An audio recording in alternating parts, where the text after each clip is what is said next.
It was the summer of 2002, the kind of sweltering heat that makes the Midwest air thick and still. My boyfriend, Liam, and I were driving through Nebraska on our way to visit his family in Montana. For hours, it was nothing but the endless, comforting green of cornfields. Then, without warning, the scenery did a hard cut. The green just vanished. It was replaced by a massive stretch of land that was nothing but horrifying shades of black and gray. The soil was charred, the corn stalks withered and brittle, creating a landscape of black ash that felt apocalyptic. Liam tried to casually explain that farmers do controlled burns, but this felt ancient, silenced, and deeply wrong. And that's when I saw them. Far in the distance, against the stark backdrop, I saw a tall, older man in a flannel shirt holding a little boy's hand. The boy was tiny, but what stood out, screaming against the darkness, was his hair, tightly curled and a shocking platinum blonde. They were walking slowly toward a lone object, an old, abandoned stone well. As our car sped closer, my casual observation turned into rigid fascination.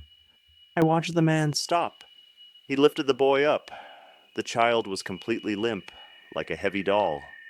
And then, without a sound, without a moment of hesitation, the man forcefully dropped the boy into the dark mouth of the well. Oh my God. Liam, stop the car! A child was just thrown down a well. I screamed, fumbling for my phone. Every primal instinct told me to keep driving. If we stopped here, we'd be victims too. We sped into the nearest town, Willow Creek. The first place we hit was the Crossroads Diner, and I burst through the door, demanding the phone to call 911. As I relayed the horrific details to the dispatcher, the entire diner went silent. I heard gasps, but they were quickly followed by angry, defensive whispers. When I finished, an older woman turned to the owner and muttered, "She's talking about old man Silas, isn't she?" That's just insulting. Their defensiveness was more chilling than the act itself. They weren't worried about a dead child. They were worried about the reputation of Silas Blackwood. Deputy Dean arrived, and I had to recount the entire nightmare. He just kept shaking his head. Look, I've known Silas Blackwood my whole life. He's a respected man. Besides, that well is dry, capped off years ago. I think you might be mistaken. His dismissal drove me mad. I begged him to check, but he refused, citing private property laws. He suggested the intense atmosphere of the burned fields, or even the speed of the car, must have played tricks on my eyes. Soon after, Sheriff Thorne arrived.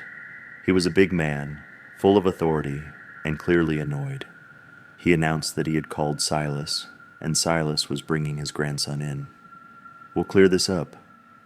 Silas said his grandson Finn is perfectly safe at home. He's bringing the boy in so you can see for yourself. A few minutes later, Silas's beat-up pickup truck pulled up. The old man climbed out, scowling, and led a boy toward us. "There he is," Silas growled. "Is he in a well, young lady?" My heart stopped. The boy standing before me had short, dark brown hair. "That's not him," I cried out, my voice cracking. The boy I saw had hair that was platinum blonde and curly. Deputy Dean quickly interjected. Maybe the sun was reflecting off the dirt, making it look lighter. It was an optical illusion. Their collective effort to gaslight me was terrifying. I knew what I saw, and they knew they had me trapped. Sheriff Thorne pulled Liam aside, and when Liam returned, his face was white. "We have to go now," he whispered urgently. He said if we don't leave Willow Creek immediately, he'll arrest you for disturbing the peace and slandering a town elder. We can't fight them here. 4. The Haunting Truth of Timothy. We drove out of that town, escaping under the cold, hostile stares of the residents.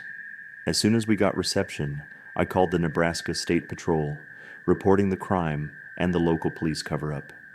The response was always the same. No body, no missing persons report. Case closed. But I couldn't let go. I began digging through historical records and old newspaper archives for the Willow Creek area. And then I found it. An article from 10 years prior, following a massive farm fire. The headline read, "Boy Timothy Blackwood missing. Presumed accident at Old Well." Timothy Blackwood, Silas Blackwood's grandson. The photo was of a child with the exact same platinum blonde, curly hair. The article stated he vanished from the farm after the fire, and locals assumed a tragic accident, but his body was never recovered. I realized the horrifying truth. The boy I saw was not a living child. He was an echo, the ghost of Timothy Blackwood, forced to reenact the moment of his death. And Silas Blackwood, along with the whole of Willow Creek, had la main.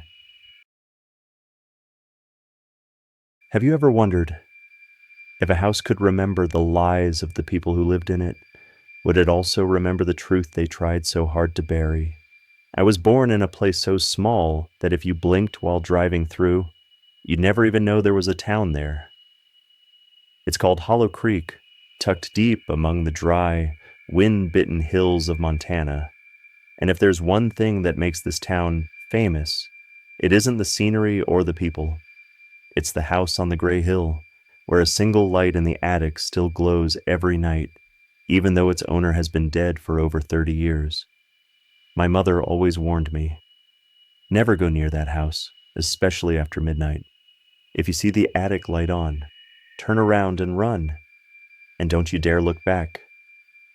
The man who used to live there was Arthur Hale, a clockmaker, quiet, peculiar, and by most accounts, a little off. People said he went mad after his wife and daughter disappeared one winter night back in 1984. The police found blood everywhere in the house, but no bodies.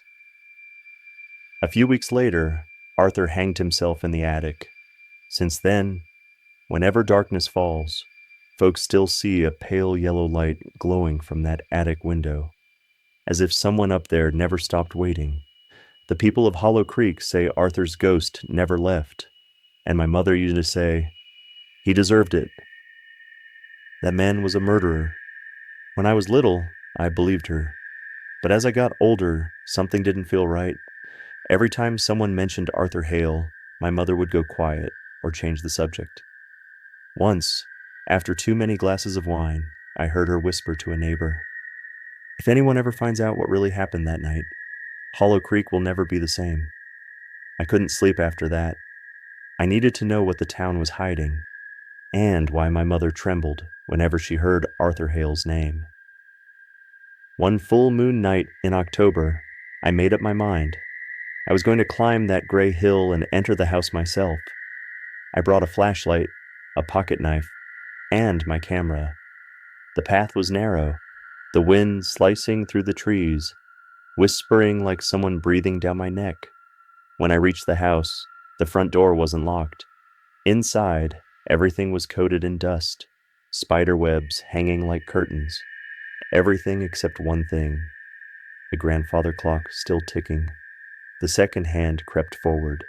Tick, tock, tick, tock. On the wall hung an old photograph, a man, a woman, and a little girl. I took a closer look, and my heart stopped. The woman in the picture was my mother. I stumbled back, knocking over a chair. Dust exploded into the air, and then I heard it. Footsteps, slow and heavy, coming from the attic. A warm yellow light spilled down the staircase. I climbed, one creaking step at a time. At the top, in the flicker of a single bulb, sat an old man with white hair, hunched over a desk, holding a pocket watch. He looked up at me with clouded eyes and said, "You finally came. The son of her." His voice was rough, trembling like wind through bones. And then he told me everything. Arthur hadn't killed his wife and child. My mother had. Back then, she'd been Arthur's mistress, consumed by jealousy when she learned he was going back to his family. That winter night, she broke into the house, and when morning came, His wife and daughter were lying in blood. The police never found the proof because someone helped her hide it, and Arthur was labeled insane. He spent the rest of his life alone, rotting in that house, haunted by the town's lies, waiting for someone, anyone, to hear the truth. "If you're hearing this," he said, "go home. Ask your mother if I'm lying. I ran from the house, terrified. When I reached the bottom of the hill and looked back, the attic light went out, and the pocket watch in my hand froze at exactly midnight. I brought Arthur's letter home and confronted my mother. She looked at me, her lips trembling, eyes hollow as if she were staring into a pit. You weren't supposed to know. I left Hollow Creek the next morning. I've never gone back. But some nights, when I stare out my apartment window, I still see a faint yellow light through the fog, and somewhere in the dark, I hear a clock whisper, tick, tock. The truth never sleeps.